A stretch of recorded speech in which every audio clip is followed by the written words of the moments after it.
Hey guys, welcome back to the channel. In today's video, we're going to talk about potentially my favorite topic on this channel, and that is taxes. As always, before we go any further, I have to say I'm not a CPA, I'm not a financial advisor. This video is for entertainment purposes only. Do your own research. And in this video, we're going to cover a concept in the financial world called tax loss harvesting. Now, when you mention tax loss harvesting to someone, two different things might come to mind. So we're going to cover both of those in this video and do examples.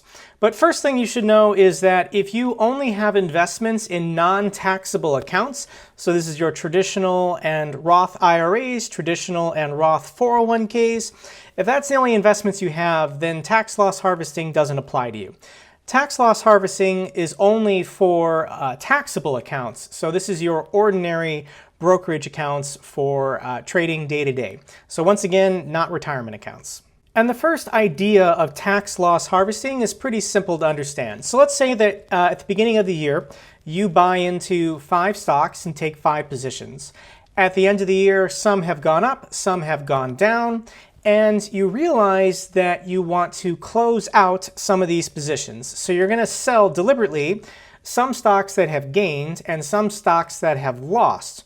The reason why you do this is because capital gains cancel out capital losses when you do your taxes on investments at the end of the year. So if a stock is doing poorly and you don't think it's ever going to recover and you just want to get out of that stock, you can sell that at a loss and then deliberately also sell a stock at a gain to realize those gains in order to make your effective tax this year net neutral. Once again, why would you want to do this? Well, let's say you invested in a company like Hertz Rental Car. Hertz Rental Car went bankrupt this year. You're never getting your money back. So just getting out of this stock and then realizing some gains from a positive stock allows you to have a net neutral tax effect this year on your investments. So that was the first example of tax loss harvesting. The second kind is a bit more interesting and fun to talk about, and that's what I wanted to cover in this video. So I'm convinced in the March economic collapse of this year, there were a lot of large-scale investors deliberately selling their stocks at a loss in order to capitalize on this once in a every 10 years, 15 years downturn in the market. And let's just do a very simple example together to understand this concept. So let's say that you owned 17,000 shares of Coca-Cola when the share price hit $60 a share. This was back in February before the market lost a third of its value. You then saw the stock price plummet all the way down to $40. So you deliberately sold all 17,000 of your shares at $40. So your loss on that sale, you realized capital losses of $340,000. Now I'm oversimplifying this because you definitely could have bought your stock when the stock price was below 60, but let's just say that you timed the market terribly. You bought exactly at $60 right before the collapse. Your capital losses for this year on this one sale is $340,000. But in order to take advantage of tax loss harvesting effectively, you need to jump into a near identical performing stock that same day. So on the same day you sold Coca-Cola for a 300,000 some loss, you bought, for example, PepsiCo Incorporated.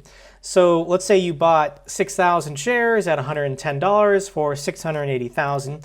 2 weeks later, however, as the market generally recovered as it did, your 6,000 shares of Pepsi at $135 is now worth $834,000. So on the books this year, for tax purposes, you took a $340,000 loss and your portfolio gained back $154,000, but you don't realize those gains until you sell that stock. And you wouldn't do that until a future tax year deliberately. We don't have to make it as complicated as buying Coca-Cola and then selling it to buy into Pepsi. You can do this with ETFs as well that track the market indexes. So let's say that you held $1 million worth of VOO, Vanguard's S&P 500 ETF. The market dropped by a third, you deliberately sold, you then jumped into VTI, Vanguard's Total Market Index ETF. These market performances have been near identical. The S&P 500 has done a little bit better, but VTI is only a couple percentage points off from the drop. Now you might be asking, well, can I just sell my VOO or Coca-Cola stock and then same day buy it back in order to realize that capital loss? No, you can't. The IRS has thought of this, and it's called the wash sale rule. So the IRS regulation was established to prevent a taxpayer from taking a tax deduction for a security sold in what they call a wash sale. The rule defines a wash sale as one that occurs when an individual sells or trades a security at a loss within 30 days before or after this sale, and buys a substantially identical stock or security or acquires a contract or option to do so. A wash sale also as a result of an individual, you basically can't just have your spouse then buy back the stock, or your company that you control buy back the stock. And it's important to remember with the wash sale rule is that it's not illegal. It's not against the law.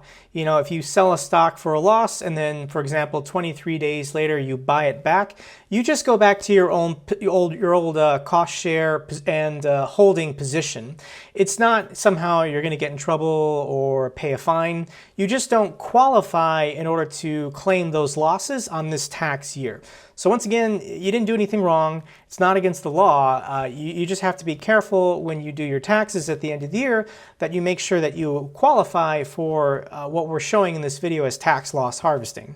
Now you might be asking, well, can I jump out of VOO, Vanguard's S&P 500 ETF, and then jump into SPY, State Street's S&P 500 ETF? And no, you can't.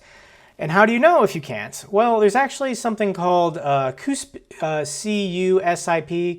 numbers. This stands for the Committee on Uniform Securities Identification Procedures.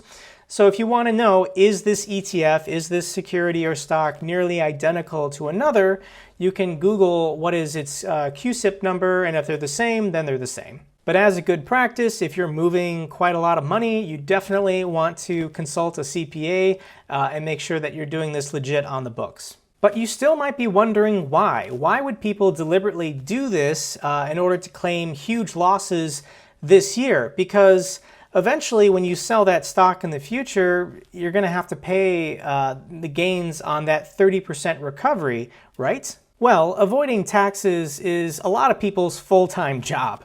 And not paying taxes this year to a lot of investors is a huge benefit. If you can save on taxes this year, that's more money this year you have to invest next year. So it's a game of just kicking the can down the road a little bit.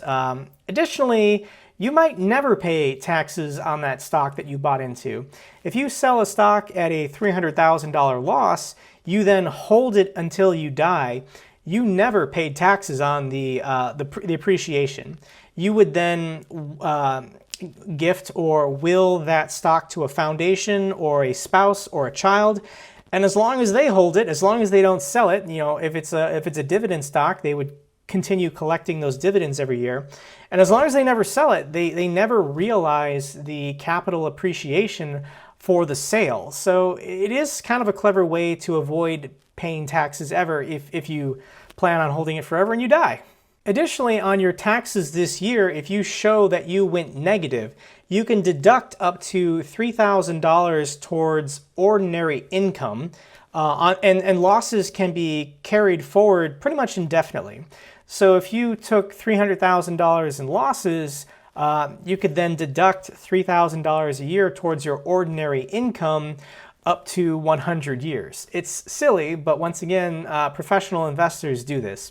Additionally, if you take a huge loss this year, it can go towards your capital gains next year. I've also covered this in previous videos, I'll link them down below, but it's actually very easy to have a six-figure income as an investor and pay no federal income tax, no payroll taxes, Social Security, and Medicare. Once again, I'll link the video, but I basically show in this video how, you know, on an income for a married couple of $104,000 worth of investment income, you pay no taxes on it. So federal, depending on the state, if you live in a state with no state income tax on investments, in addition, you don't pay Social Security or Medicare. So professional investors who know this, who know the tax policies, will deliberately wait until future years to deliberately sell off this exact amount so that they never pay taxes on their investments. And there you have it, guys. That's what I wanted to cover in this video. Once again, tax loss harvesting is a very niche rule, but it's not that hard to understand. And for people that effectively do it, they do save a small fortune on taxes every year, or potentially on negative years. For example, like the one that we had this year. Okay guys, if you enjoyed this video, give it a thumbs up so the algorithm knows it's good. In addition, leave me a comment down below if you have done this or you know something about this that I don't and I didn't explain it well in the video. And if you haven't subscribed, consider subscribing to my channel. I talk a lot about finance and investing. And until the next video, take care.